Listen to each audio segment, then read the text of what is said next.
नमस्कार। महिला स्वास्थ्य संबंधित कार्यक्रम सेहत एक नियामत में आप सभी का स्वागत है। आज हम एक और महत्वपूर्ण विषय पर चर्चा आरंभ करेंगे। विषय है गर्भावस्था या प्रेगनेंसी। इस खबर के आते ही पूरे परिवार में खुशी की लहर दौड़ जाती है और परिवार के हर सदस्य का ये प्रयास रहता है कि नवजात शिशु व जन्म देने वाली माता पूर्णतः स्वस्थ व सुरक्षित रहे। कब चिकित्सक को दिखाना है, कौन जांचें करानी है, पोषण में क्या ध्यान रखना है, क्या सावधानियां रखनी है, इन सब बातों की जानकारी गर्भवती महिला के साथ साथ परिवार के अन्य सदस्यों को भी होनी आवश्यक है। गर्भावस्था या प्रेगनेंसी अपने आप में बहुत बड़ा विषय है। बहुत पहलू हैं इसके। गर्भावस्था में चिकित्सकीय परामर्श, गर्भावस्था में पोषण, गर्भावस्था में जांचें, गर्भावस्था में जटिलताएं और भी बहुत सारे बिंदु हैं।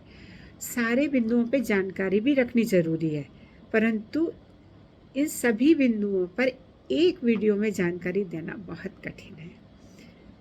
मैं कोशिश करूंगी कि इन सभी बिंदुओं पर अलग अलग वीडियो के माध्यम से एक एक करके पूर्ण जानकारी आप तक पहुंचा सकूं।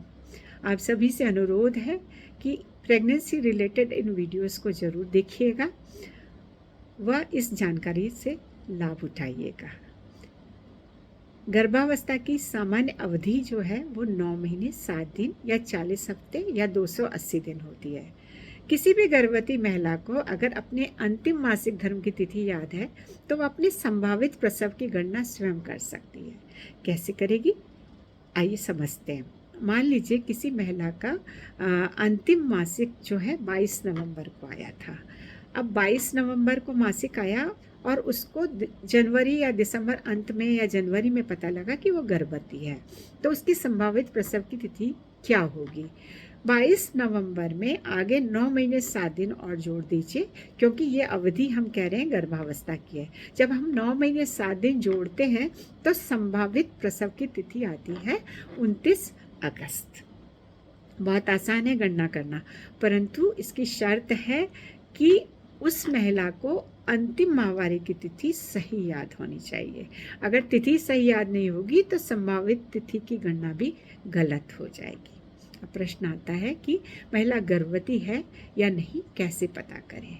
हमारे घर में बुजुर्ग महिलाएं हैं या आप में से भी बहुत लोग जानते होंगे कि गर्भवती होने के साथ साथ कुछ लक्षण प्रकट होने लगते हैं महिलाओं में। सबसे पहला होता है कि उनका पीरियड ही डिले हो जाता है। जो पीरियड आना होता है वो नहीं आता है और उसके साथ साथ शुरू हो जाती है छोटी मोटी समस्याएं, जैसे खाने के प्रति अरुचि होना। जो खाना बहुत अच्छा लगता था नहीं खा पा रहे हैं, जी मिचलाने लग रहा है या बहुत सारी उल्टी हो रही है, या थकान लग रही है, कमजोरी लग रही है, बार बार बाथरूम जा रहे हैं, स्तन में तनाव महसूस कर रहे हैं। ये लक्षण संकेत दे रहे हैं कि महिला गर्भवती है।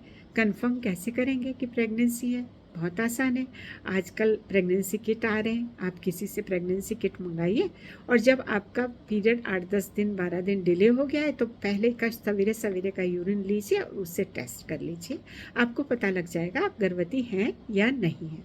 अगर आपके पास किट नहीं है या आप नहीं मंगा पा रही हैं तो आसपास स्वास्थ्य केंद्र पर सभी एएनएम्स के पास एक किट होती है, उनसे अपना यूरिन टेस्ट करवा लीजिए। वो आपको बताएंगी कि आप प्रेग्नेंट हैं या नहीं है। अगर प्रेगनेंसी टेस्ट नेगेटिव है या पॉजिटिव है, दोनों स्थिति में आपको चिकित्सकीय परामर्श की आवश्यकता है एक बार, क्योंकि अगर नेगेटिव है तो आप गर्भवती तो है नहीं, तो महीना क्यों रुका, और अगर रुका तो महीना आना भी चाहिए, तो उसके लिए मेडिसिन लेनी होगी और वो तो चिकित्सक ही उसको प्रेस्क्राइब करेगा। और अगर आपका टेस्ट पॉजिटिव है तो आप गर्भवती हैं, तो अब आपको कब कब दिखाने जाना है, कौन कौन सी जांचें करानी है, क्या सावधानियां रखनी है, ये सब प्लान करने के लिए चिकित्सक के पास जाना जरूरी होगा। गर्भावस्था के जो 9 महीने होते हैं उसमें महिला के शरीर में बहुत सारे परिवर्तन होते हैं और अलग अलग समय में अलग अलग परिवर्तन होते हैं। इसलिए गर्भावस्था के इस 9 महीने को 3 तिमाही में बांटकर अगर हम बात करें तो चीज़ों को बहुत अच्छे से समझ पाएंगे। गर्भावस्था की जो पहली तिमाही होती है वो अंतिम मासिक धर्म की तिथि से 3 महीने यानी 12 हफ्ते तक होती है। दूसरी तिमाही 12 हफ्ते के बाद से लेकर 28 हफ्ते यानी 7 महीने तक होती है और तीसरी तिमाही जो है 28 हफ्ते के बाद से प्रसव होने तक होती है। गर्भावस्था में जो परिवर्तन होते हैं महिला के शरीर में, पहली तिमाही में कुछ और होते हैं, दूसरी में कुछ और होते हैं और तीसरी में कुछ और होते हैं। उसी वजह से पहली में कुछ और समस्या होती है, दूसरी तिमाही में कुछ और समस्या होती है और तीसरी तिमाही में कुछ और समस्या होती है। जब समस्याएं अलग हैं तो पहली तिमाही में कुछ जांचें करानी होती है, दूसरी तिमाही में कुछ जांचें करानी होती है और तीसरी तिमाही में तो प्रसव की तैयारी करनी होती है। तो इन सभी बातों पर जो गर्भावस्था से संबंधित सभी समस्याएं इन तिमाहियों में बटी हुई हैं और उन सभी समस्याओं को इन तिमाहियों के साथ ही हम समझने का प्रयास करेंगे अपने अगले वीडियो में।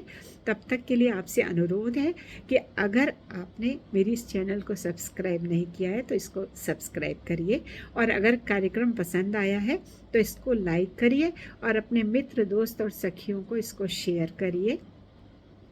साथ ही साथ अगर प्रेगनेंसी से संबंधित कोई भी प्रश्न आपके दिमाग में है तो उसको कमेंट बॉक्स में डालिए, जिससे मैं उसका आपको उत्तर दे सकूं, आपकी शंका का समाधान कर सकूं।